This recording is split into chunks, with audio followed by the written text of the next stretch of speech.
விண்ணையும் மண்ணையும் படைத்தவராம் கடவுள் ஒருவர் இருக்கின்றார். தந்தை மகன் தூய ஆவியராய் ஒன்றாய் வாழ்வோரை நம்புகிறேன். தூய ஆவியின் வல்லமையால் இறை மகன் நமக்காய் மனிதரானார்.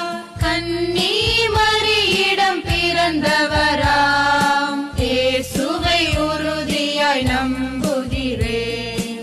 பிலாத்துவின் ஆட்சியில் பாடுபட்டார், சிலுவையில் இருந்து அடக்கப்பட்டார், மூன்றாம் நாளில் உயிர்த்தெழுந்தார், இறப்பின் மீதே வெற்றி கொண்டார்.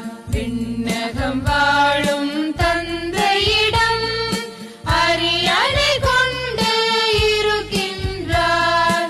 உலகம் முடியும் காலத்திலே நடுவராய் திரும்பவும் வந்திடுவார். தூய ஆவியாரை நம்புகிறேன், பாரினில் அவர் துணை வேண்டுகிறேன். பாவ மன்னிப்பில் தூய்மை பெற்று பரிகார